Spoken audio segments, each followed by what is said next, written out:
Assalamualaikum warahmatullahi wabarakatuh. Bismillahirrahmanirrahim. Alhamdulillahirabbil alamin. Assalatu wassalamu ala asyrafil anbiya'i wal mursalin sayyidina wa maulana Muhammadin wa ala alihi wa sahbihi ajma'in, amma ba'du. Sahabat pemirsa Ruqyah dimanapun Anda berada, alhamdulillah pada bulan suci Ramadan ini kita kembali dipertemukan oleh Allah Subhanahu wa taala dalam bincang-bincang seputar bulan Ramadan, yang mana pada kesempatan hari ini kita akan berbincang dengan narasumber kita, yaitu Bapak Dr. Andes Ali Sauti MM, di mana beliau merupakan Ketua Basnas Kabupaten Kutai Kartanegara. Hadirin sekalian yang dirahmati Allah, sebelum kita berbincang lebih lanjut, ada baiknya kita sapa dulu narasumber kita yang telah hadir di tengah-tengah kita pada kesempatan hari ini.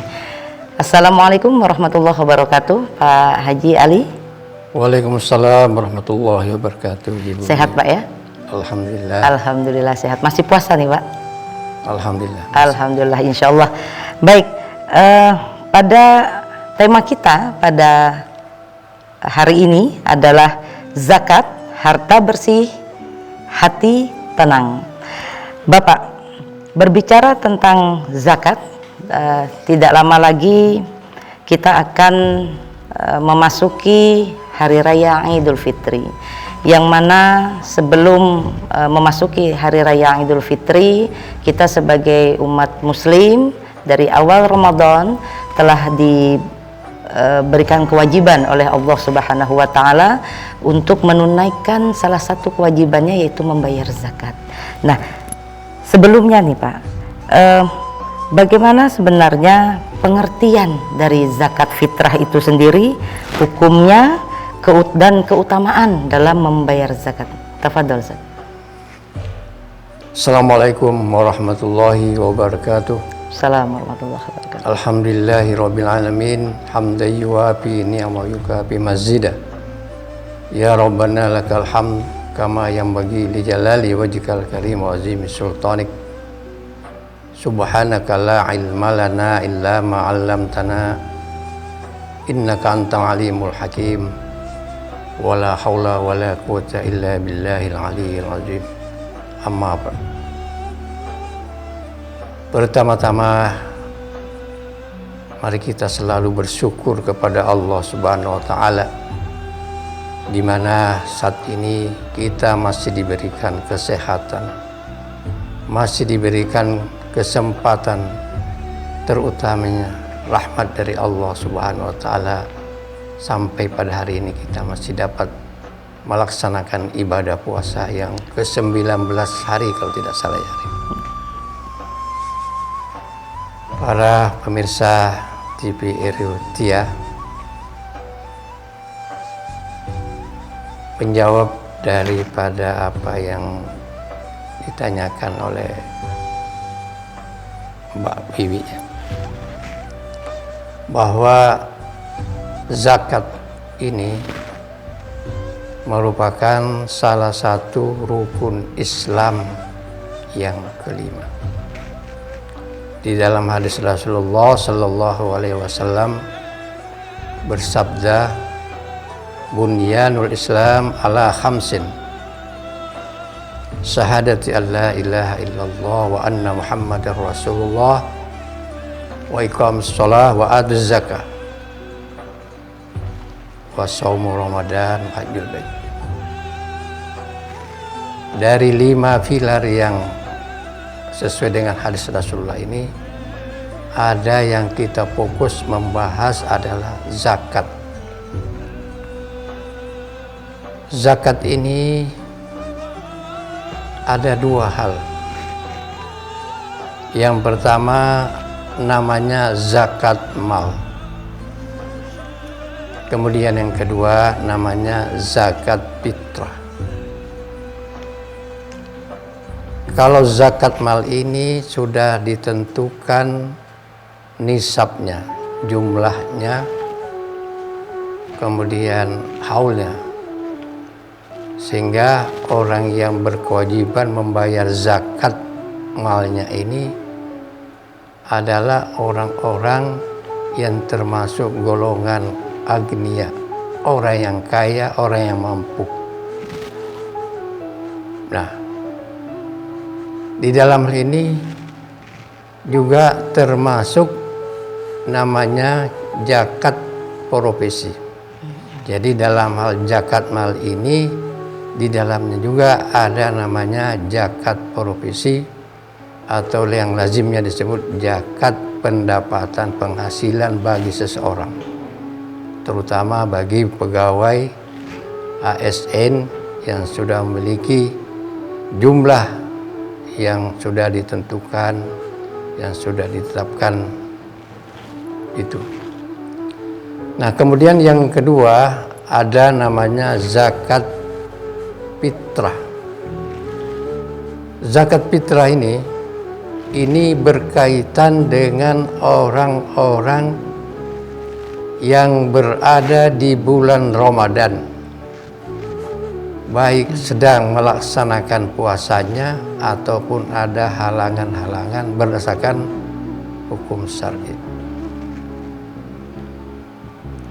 Dan zakat fitrah ini dilakukan hanya 1 kali dalam 1 tahun, dan itu pun ditentukan waktunya adalah di bulan Ramadan. Dan semua umat muslim, apakah dia seorang lansia ataukah seorang yang baru lahir, itu dikenakan namanya zakat fitrah. Zakat fitrah yaitu satu zakat untuk membersihkan jiwa. Selain itu, zakat fitrah juga berfungsi untuk membersihkan puasa-puasa yang dilakukan dengan penuh kesalahan-kesalahan. Mungkin dia berbicara keliru, mungkin dia mengumpat. Apa itu mengumpat ya? Gibah, gibah. Kalau bahasanya Mas, gosip. Gosip. Nah. Ya, ini gosip ya. Kita Gosip. bahasa lazimnya sekarang Iya, gosip iya. gitu ya. Lagi tren itu gosip, Nah, Pak. itu apabila orang yang berpuasa melakukan hal yang semacam itu akan mengurangi pahala daripada puasanya. Bahkan bisa-bisa membatalkan puasanya. Subhanallah. Oleh karenanya, dengan zakat fitrah inilah membersihkan semua apa yang telah dilakukan, baik disengaja maupun tidak disengaja, dengan cara membayar zakat fitrahnya. Bukan itu saja, zakat fitrah ini juga sebagai suatu hal menurut ulama kita bahwa zakat fitrah ini adalah hal yang membuat puasa kita yang kita kerjakan itu akan diterima langsung oleh Allah Subhanahu wa taala. Dalam hadis Rasulullah sallallahu alaihi wasallam mengatakan bahwa puasa seseorang itu akan tergantung pada langit dan bumi, sehingga sampai dia mengeluarkan zakat fitrahnya baru langsung kepada Allah Subhanahu wa taala. Jadi sangat berperan penting dalam hal seseorang yang akan menunaikan zakat fitrahnya.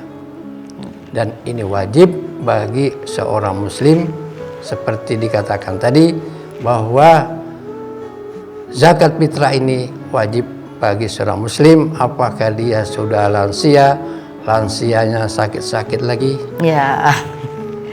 ataupun bayi atau baru bayi lahir, itu sudah dikenakan zakat apabila bayi ini lahir sebelum azan berkumandang di malam 1 Syawal atau di malam hari raya Idul Fitri.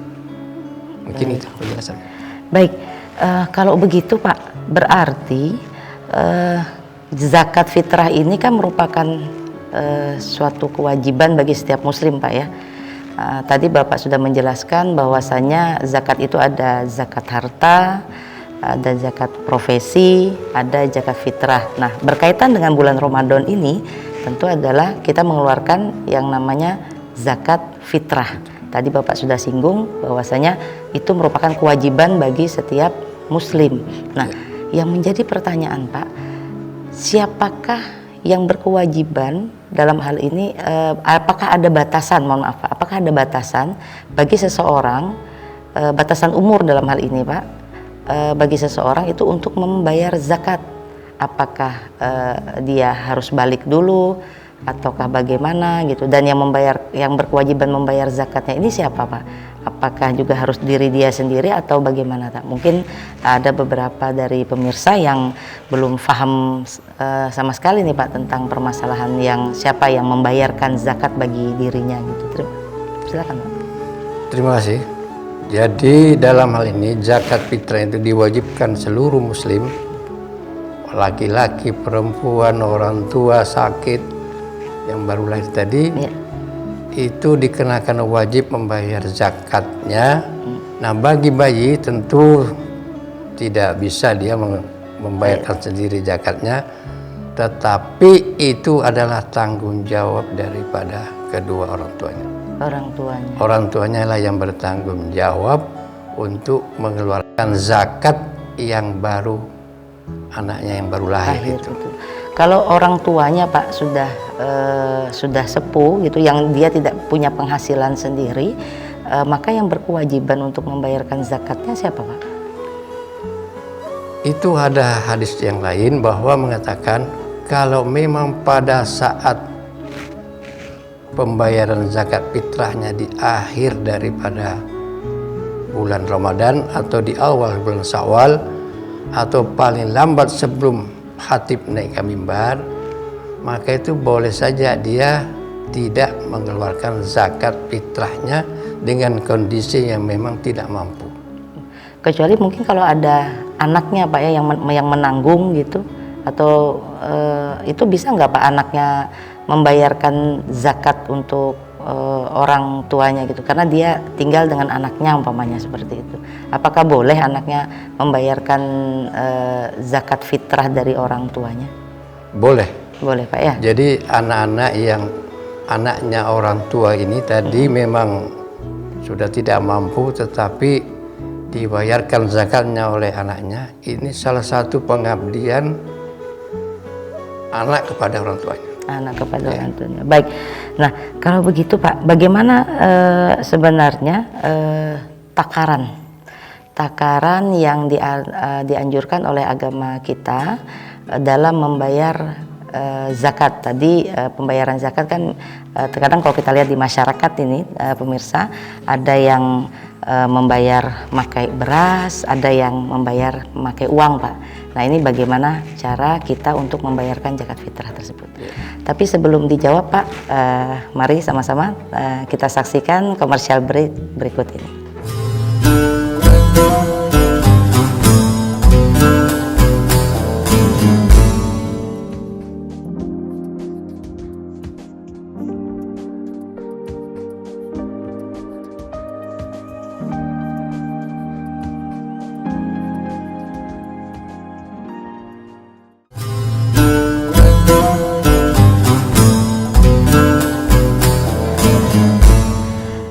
Halo pemirsa Rutia, dimanapun Anda berada, kembali kepada Talkshow Ramadan kita pada hari ini, yang mana mengusung tema zakat, harta bersih, hati tenang. Baik, Pak Haji, kembali kepada pertanyaan kita tadi terakhir, bahwasanya bagaimana cara untuk membayar zakat yang sesuai dengan tuntunan dari syariat agama Islam. Tafadhol. Untuk pembayaran zakat, baik berupa beras maupun berupa uang, itu ada 3 imam: Imam Malik, Imam Syafi'i, Imam Hanafi. Itu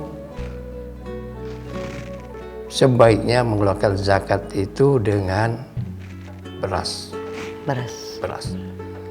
Dan Imam yang Hambali ini mengungkapkan boleh disetarakan dengan harga itu, artinya bisa dibayar zakatnya berupa uang.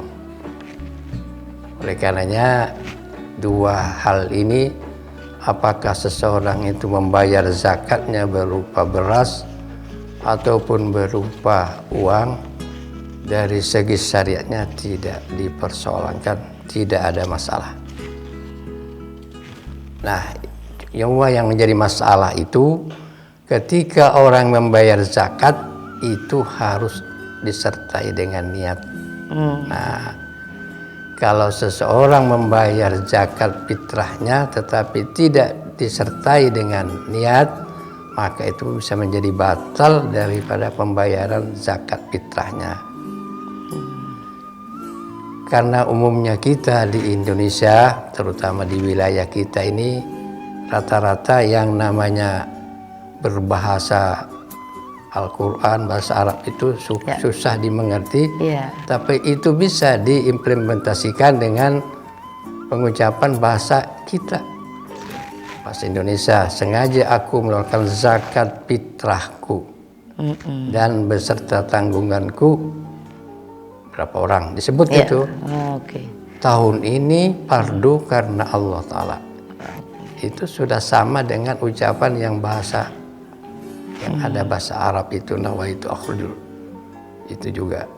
Nah, oleh karenanya bisa dibahasakan dalam bahasa kita, bahkan juga bisa dibahasakan bahasa daerah kita. Nah, karena rata-rata kita di Kutai Kartanegara ini mayoritas banyak Kutai. Pakai bahasa Kutai bisa aja Pak Haji ya. Bahasa Kutai. Nah, itu niat yang pertama. Kemudian kadar, ini perlu diperhatikan. Kadar ini maksudnya satu jiwa itu adalah 2,5 kilo. 2,5 kilo makanan pokok. Makanan pokok berupa beras tadi ya. Iya, berupa beras. 2,5 kilogram. Nah, ini juga ada hal yang bisa-bisa dipersoalkan, bisa-bisa dipermasalahkan, karena kondisi jualan pasar itu beras kadang-kadang menyebutnya 2,5 kilo, tapi ketika kita sendiri yang menimbang kuranglah dari kadarnya 2,5 kilo. Nah, kalau kita membayar zakat berupa beras, kalau kita yakin maka tidak apa-apa. Tapi kalau ada keraguan, tolong keraguannya itu ditambahi dengan segenggam beras, sehingga keraguan kita akan pulih kembali dengan yakin bahwa kita zakat fitrahkan ini adalah yang sudah bersih, adalah yang sudah sah dan benar. Gitu. Nah, adapun berupa uang, kalau berupa uang ini ada ketentuan yang sudah di-SK-kan oleh Kepala Kementerian Agama Kabupaten Kutai Kartanegara. Kalau berupa uang itu ada 3 tingkatan. Yang tinggi, artinya yang di atas itu adalah 40.000 senilai dengan 16.000 per kilogram. Jadi kalau 2,5 kilo berarti 40.000. Ini segolongan beras mayas lah gitu, kira-kira lah itu. Nah, kemudian golongan yang kedua itu 35.000. Ini harga berasnya itu sekitar 14.000. Nah, kemudian yang golongan 3 itu ada 30.000. Dengan per kilogramnya dianggarkan adalah 12.000. Jadi tinggal nanti si pembayar zakat fitrah ini memilih yang mana dikehendaki. Cuma saya sarankan yang biasa makan beras mayas pada waktu membayar zakatnya jangan diturunkan. Jadi harus tetap membayar zakatnya itu senilai dengan yang dia makan itu. Tetapi kalau yang biasa makan beras beras dulok lah gitu ya, yang nilainya. Tapi ketika dia membayar zakat di atas itu alhamdulillah, artinya ada peningkatan daripada kadar beras yang dia infakkan. Cuma kalau yang di atas jangan turun, tapi kalau yang di bawah turun bisa dinaikkan. Iya, karena kan sekarang terkadang banyak terjadi di masyarakat kita tuh Pak Haji, bahwasanya keseharian dia, mamanya dia biasa memakan beras yang harganya 12.000 gitu, atau mamanya memakan beras yang biasanya harganya yang 16.000 gitu. Tapi ketika ingin berzakat, gitu, dia cari yang paling murah gitu, tidak sesuai dengan apa yang biasa dia konsumsi setiap hari. Itu nggak boleh berarti kan Pak Haji ya, sesuai dengan penjelasan tadi ya. Itu sebetulnya membohongi dirinya sendiri, dan yang terlagi membohong kepada Allah Subhanahu Wa Taala. Nah, iya, karena kadang kok pelit banget gitu untuk berzakat Pak Haji ya. Sementara zakat itu sendiri kan akan didistribusikan juga kan Pak Haji ya. Iya. Akan distribusikan kembali. Baik, nah ini Rutia dimanapun kalian, jelas tadi ya yang disampaikan oleh narasumber kita, bahwasanya zakat itu bisa sesuai dengan konsumsi kita sehari-hari. Jadi kalau kita konsumsi berasnya pakai yang mana, maka itulah yang kita jadikan sebagai bahan untuk melakukan zakat fitrah. Di atas itu boleh, tapi turun dari yang biasa kita konsumsi itu tidak diperkenankan gitu kan. Maksudnya sama Allah hitung-hitungan kan gitu ya.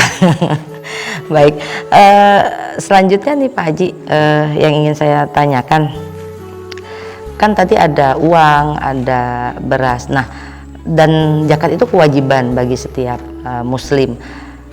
Yang menerima zakat itu sendiri Pak Haji, siapakah golongan mereka yang berhak menerima zakat? Jangan-jangan dia merasa saya ini wajib zakat gitu, padahal sebenarnya dia justru adalah merupakan orang yang berhak menerima zakat. Nah, mungkin ini bisa dijelaskan kembali dengan pemirsa kita pada hari ini. Tafadhol Pak Haji.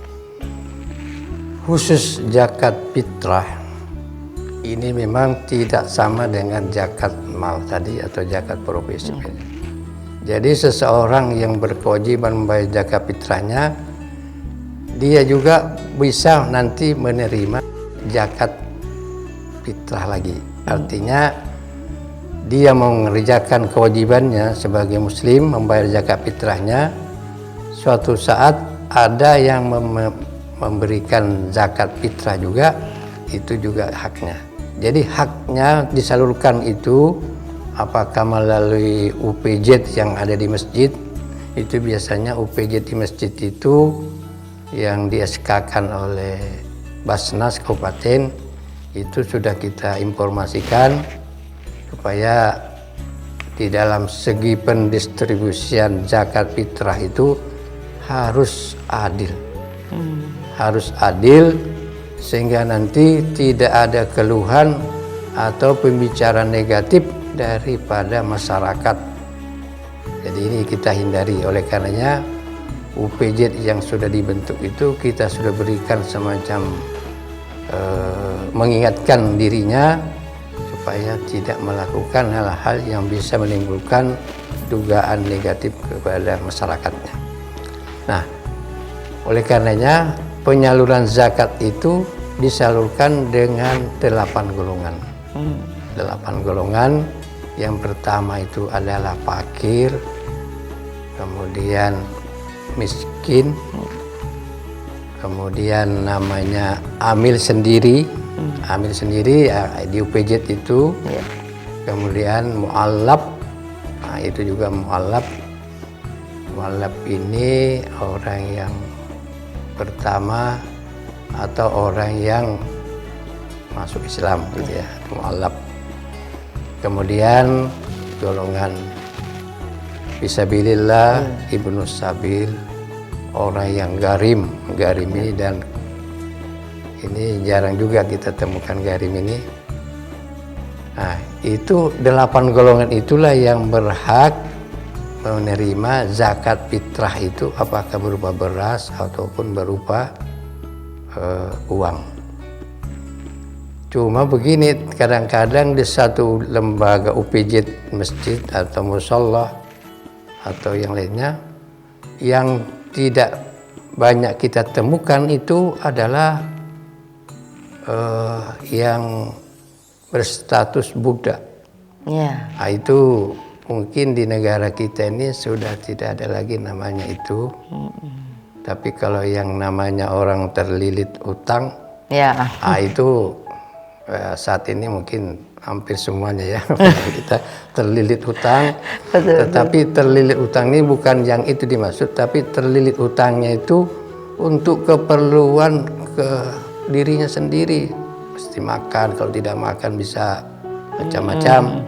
Nah, sehingga dia berhutang. Nah, seperti inilah kita bisa Bantu. menyalurkan zakat fitrahnya tadi kepada yang bersangkutan.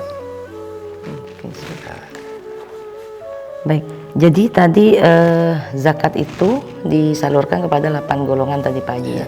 Nah, tadi menarik nih Pak Haji. Pak Haji tadi ada menyinggung tentang UVZ itu Pak ya, unit penerima pengumpul zakat Pak ya. Nah, itu Pak kan di masyarakat kita marak Pak ya. Bahkan maksudnya marak itu di setiap masjid terkadang mereka menerima untuk menerima zakat dari masyarakat sekitar. Nah, sebenarnya Pak, apakah UPZ itu atau masjid itu mereka boleh serta merta membuat posko penerimaan zakat, atau harus secara prosedural harus ada persetujuan atau di SK-kan dari Basnas setempat Pak. Nah, ini mungkin mohon informasinya supaya masyarakat kita juga bisa memahami bagaimana sebenarnya, atau saluran yang resmi itu yang bagaimana untuk membayar zakat itu. Terima kasih. Jadi pada masyarakat kita di sekitar musholla, di sekitar masjid itu, dia hanya tahu mengeluarkan zakat fitrahnya kepada si penerima yang ada di masjid atau yang ada di musholla dan langgar itu. Tetapi dari segi peraturan yang memang diatur dalam peraturan pemerintah nomor 14 tahun 2014 itu, di mana setiap ada komunitas termasuk tadi antara penerima dan menyalurkan itu sebetulnya harus ada legalitas. Nah, untuk mendapat legalitas ini, seluruh pengurus yang mengurusi amil zakat yang ada di tempatnya masing-masing itu supaya mengusulkan kepada Basnas Kabupaten Kutai Kartanegara untuk dibuatkan SK legalitasnya. Nah, untuk Tenggarong dan sekitarnya itu hampir sudah kita buatkan SK UPZ namanya. Apakah itu UPZ masjid besar di Kecamatan Tenggarong ini, ataupun Masjid Jami yang ada di Tenggarong ini, maupun yang masih musholla ataupun langgar, itu sudah hampir semuanya kita sudah buatkan SK-nya. Dan SK itu dibuat adalah atas dasar usul dari pengurus masjid itu. Nah, bagi yang belum ada mengusulkan ataupun memang tidak mau mengusulkan, Basnas Kabupaten Kutai Kartanegara masih memberikan toleransi. Artinya kalau dibuat larangan, nanti masyarakatnya akan menjadi hal yang tidak diinginkan nanti. Oleh karenanya masih kita toleransi, tetapi kedepannya itu semua penerima zakat fitrah yang ada di masjid, yang ada di musholla langgar itu, seharusnya itu pengurusnya itu mengusulkan kepada Basnas untuk dibuatkan SK UPZ-nya. Sementara ini di luar dari Tenggarong ini, menurut data kami itu ada di satu kecamatan yang agak jauh dari Tenggarong, yaitu Kecamatan Morawis, itu sudah kita buatkan SK UPZ masjidnya, dan di Kecamatan Muara Jawa itu sudah kita buatkan SK-nya, dan alhamdulillah itu sudah 2 tahun yang lalu. Alhamdulillah. Nah, baik, berarti pemirsa Erutia, kita tidak perlu ragu lagi untuk membayar zakat ke masjid-masjid, terutama yang kita tahu masjid di lingkungan kita itu sudah memiliki SK Pak ya, UPZ dari Basnas gitu, sehingga tidak perlu khawatir lagi untuk menyalurkan zakat kita melalui UPZ setempat gitu, karena mereka juga secara legal formal mengantungi SK dari Basnas Kabupaten Kutai Kartanegara, dan tentu mereka akan mempertanggungjawabkan secara secara formal ya Pak ya, apa yang penerimaan yang telah mereka terima maupun saluran-saluran yang akan mereka berikan dari perolehan zakat yang telah mereka terima, sehingga tidak ada dusta di antara kita. Ya, betul. Kira-kira seperti itu. Nah, lagi Pak, kalau umpamanya ada orang yang membayar zakat Pak langsung kepada orang tertentu, tidak melalui lembaga, itu diperbolehkan atau tidak Pak? Masih diperbolehkan. Diperbolehkan Pak ya. Tetapi untuk berikutnya masa-masa mendatang lewatlah dengan lembaga yang resmi. Lembaga yang resmi ini termasuk tadi UPZ yang sudah memang punya legalitas untuk mengumpulkan zakat fitrah tadi. Baik. Nah, hadirin sekalian yang dirahmati Allah Subhanahu wa taala, seru nih, makin kesini makin seru perbincangan kita nih, karena memang permasalahan zakat ini, kalau zakat fitrah orang taunya bulan puasa pasti mengeluarkan zakat fitrah gitu Pak ya. Tapi udah dijelaskan tadi bahwasanya zakat fitrah itu sudah mulai bisa dibayar dari awal Ramadan kan Pak ya? Sudah bisa mulai dibayar dari awal Ramadan, berakhirnya sampai kapan nih Pak? Sampai 1 Ramadan, 1 Syawal. Ya.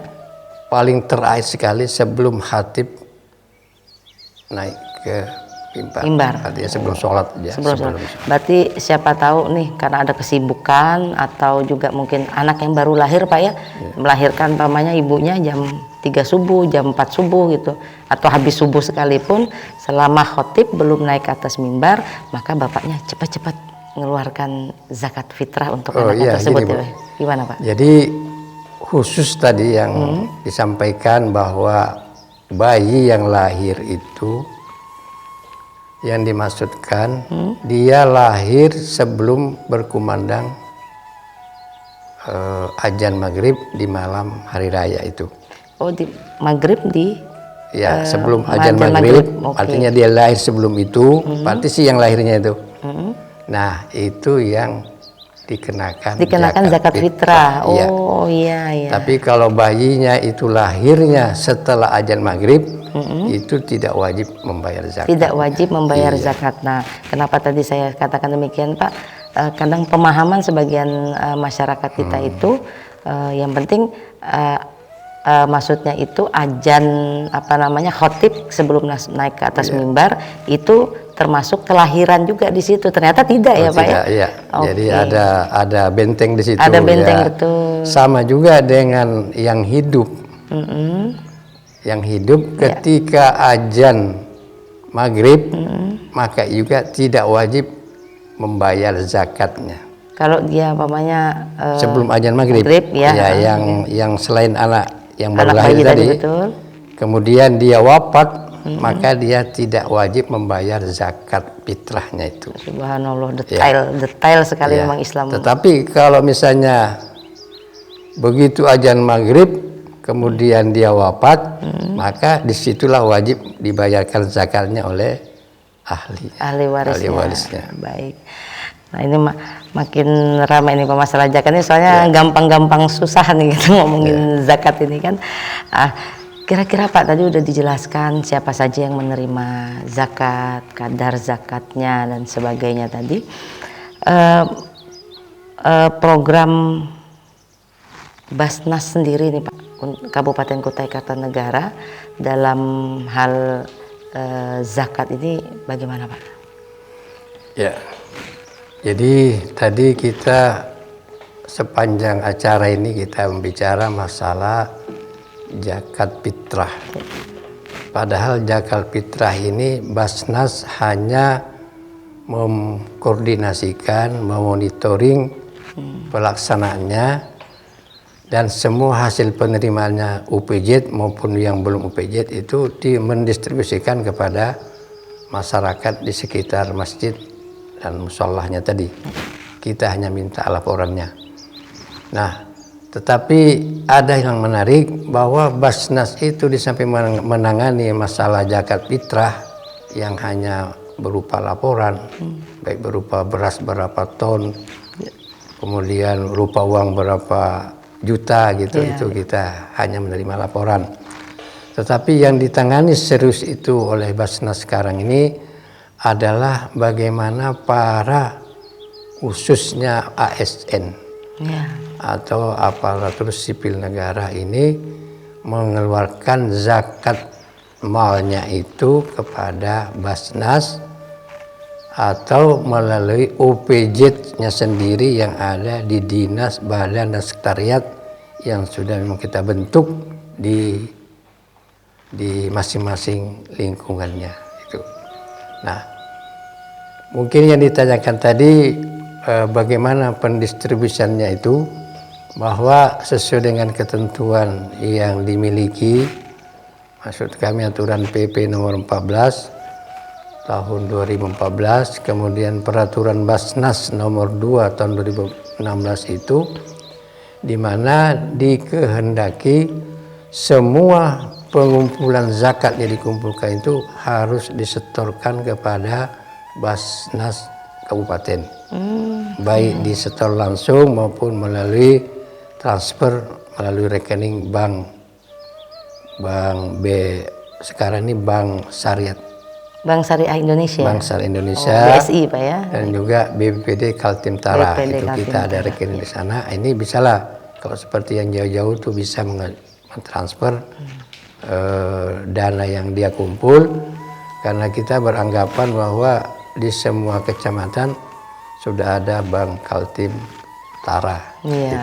Gitu. Nah, kemudian dari 100% yang mereka setorkan, itu dia dikembalikan 70% untuk didaya gunakan kepada pemilik, bukan pemilik, artinya UPJ yang sudah ada programnya. Programnya, jadi kita salurkan kembali maksimal 7%, berarti 30% itu ada di Basnas yang digunakan untuk mendistribusikan bukan berupa konsumtif, tetapi sudah melalui suatu kegiatan, apakah itu manajemen, bagaimana berusaha, ataupun melatih keterampilan. Itu yang dikembangkan dari kumpulan 30% dari UPJ yang disetorkan. Baik. Berarti Basnas ini tidak hanya fokus mengurusi tentang zakat fitrah saja Pak ya? Yang diurusinya itu berarti pengelolaan gitu ya, pengelolaan dari zakat harta dan zakat profesi tadi itu, baik itu untuk usaha, untuk skill tadi kan, keahlian dan sebagainya, itu juga pendidikan juga masuk di sana mungkin Pak ya. Nah, itu maksudnya disentuh juga oleh Basnas ini, apa begitu Pak? Betul. Jadi Basnas itu mulai pusat sampai ke daerah itu programnya berkisar, kalau di kabupaten ini diistilahkan Kukar Sehat, Kukar Cerdas. Ya, Kukar Peduli, kemudian Kukar Takwa. Jadi ada 5 ini yang merupakan program mulai daerah sampai ke pusat itu. Tidak akan berkisar kecuali ada yang khusus, misalnya daerah Kukar ini ada yang tidak terkait dengan 5 program itu, bisa menambah program lagi khusus untuk yang sesuai dengan kondisinya. Jadi itu. Nah, sekarang ini kita Basnas ini untuk mendatang kita lebih optimalisasi untuk mengumpulkan zakat, sehingga program-program yang disebutkan tadi itu bisa sesuai jalan dan tidak ada yang pincang ya, jadi sama-sama jalannya gitu. Karena selama ini kita menggunakan dana yang kita terima itu, kita kadang-kadang program yang lain kita kalahkan dengan program yang mendesak gitu. Jadi kira-kira seperti itu. Mohon maaf Pak, ada program mendesak.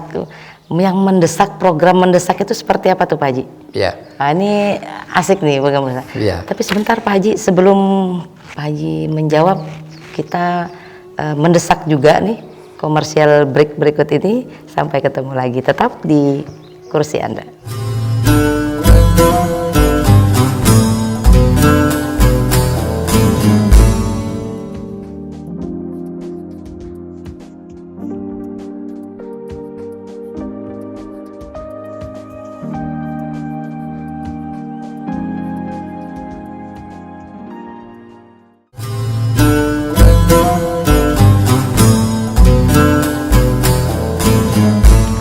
Kembali lagi di talkshow Ramadan kita pada hari ini yang bertemakan zakat, harta bersih, hati tenang.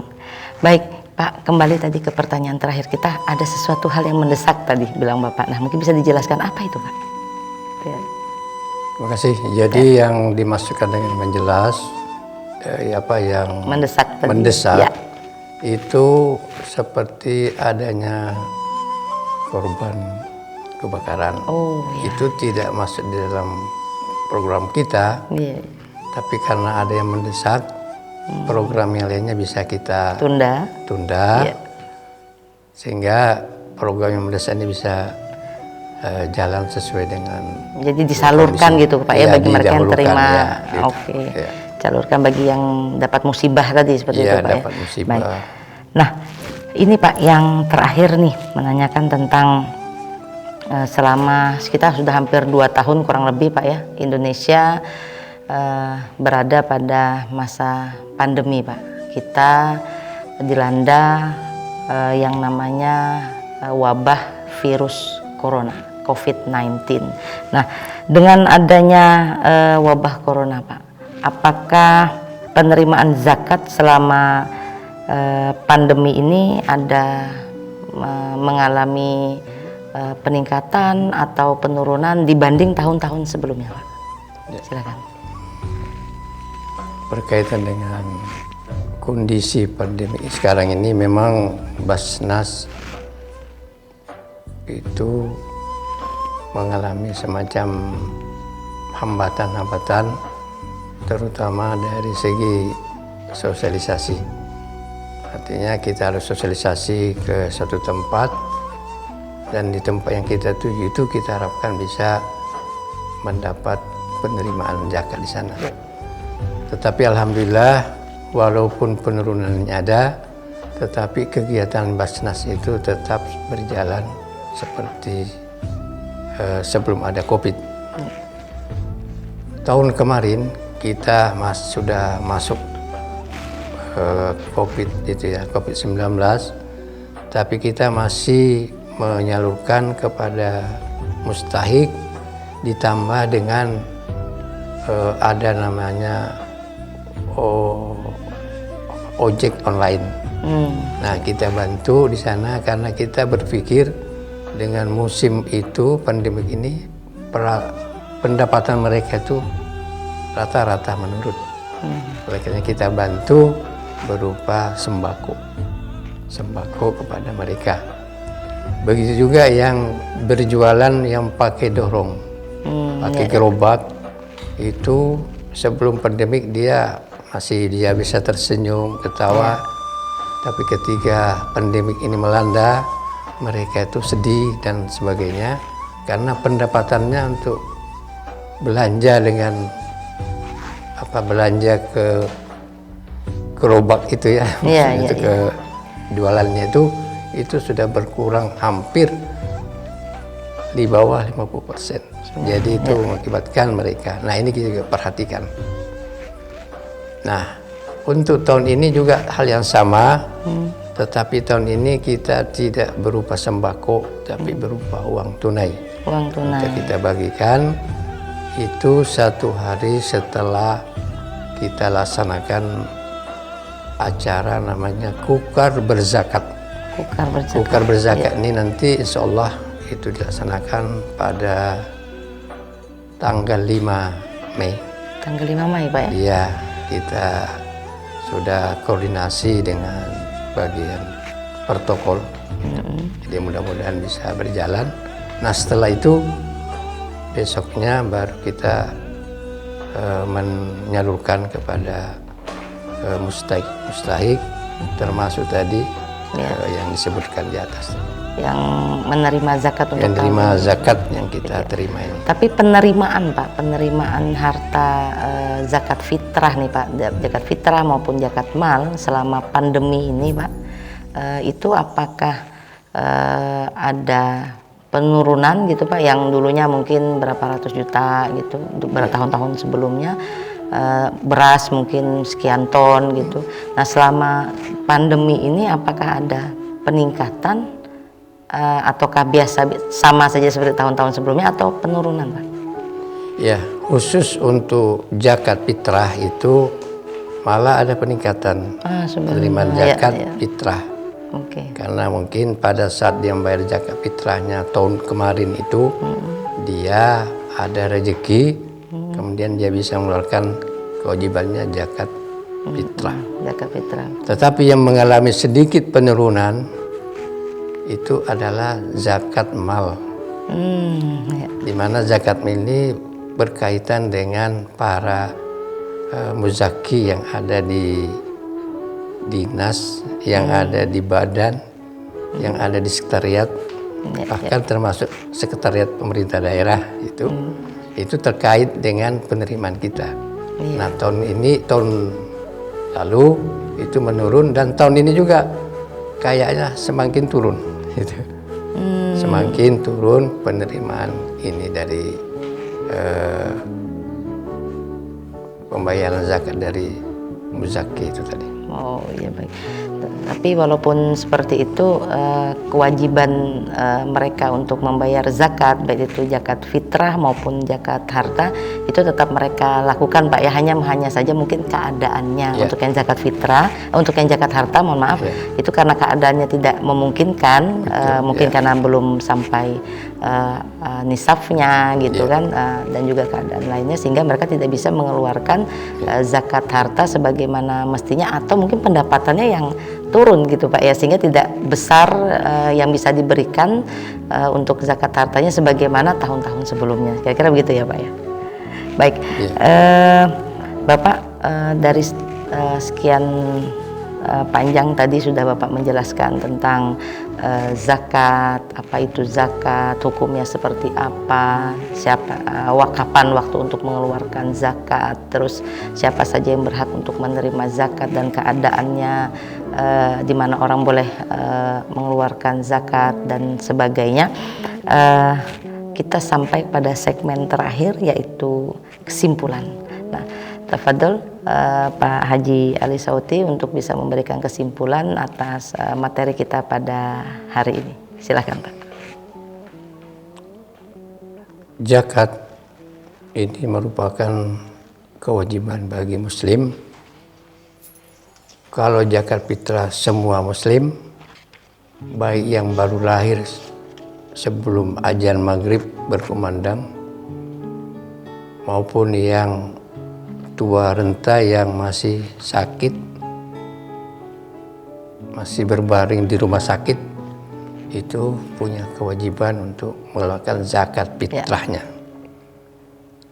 Kalau zakat malnya itu ada ketentuan yang mengikat muzaki. Pertama sudah terpenuhi nisabnya, kemudian sudah haul itu katakanlah bulan Ramadan 1441 Hijriah, kemudian Ramadan 1442 itu haulnya. Nah itu kewajibannya bagi mereka yang melakukan zakat malnya. Wabil khusus lagi bagi ASN itu ada keringanan. Jadi dia boleh membayar setiap bulan, setiap dia gajian, dia bolehlah membayar zakat malnya itu. Nah, jadi intinya tiada lain tujuannya itu kita mengingatkan kepada saudara-saudara kita seiman bahwa begitu pentingnya zakat mal itu adalah kita inginkan mereka supaya tidak menghadapi persoalan-persoalan setelah dia nanti wafat. Ya. Itu intinya.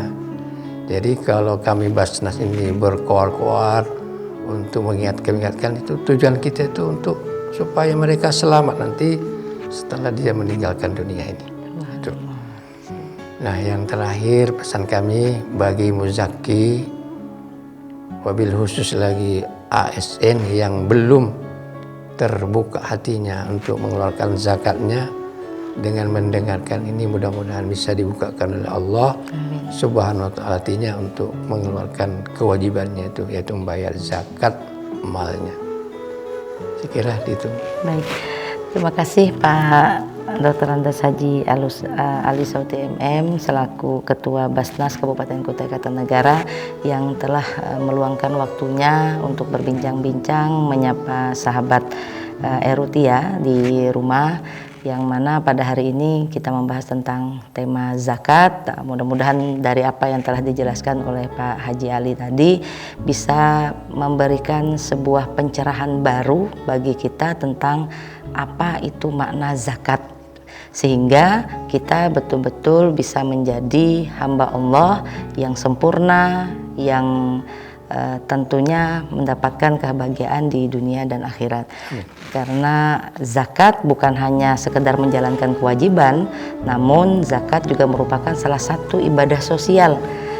Kita mengeluarkan zakat, namun pada hakikatnya kita telah membantu saudara-saudara kita yang seiman, membantu saudara-saudara kita yang sesama muslim untuk bisa meringankan beban mereka, karena Islam adalah agama rahmatan lil alamin. Baik, pemirsa Erutia dimanapun Anda berada, terima kasih atas waktu yang telah Anda luangkan untuk menyaksikan program ini. Jangan lupa saksikan perbincangan hangat kami ini di channel Erutia, dan juga jangan lupa untuk like and subscribe-nya ya, sehingga Erutia bisa terus berkembang dan memberikan materi-materi yang update yang tentunya bersinggungan tentang kebutuhan dan permasalahan kita sehari-hari, sehingga kita semua menjadi hamba Allah, menjadi manusia yang bahagia di dunia dan akhirat. Terima kasih, sampai jumpa di lain kesempatan. Wassalamualaikum warahmatullahi wabarakatuh. Waalaikumsalam.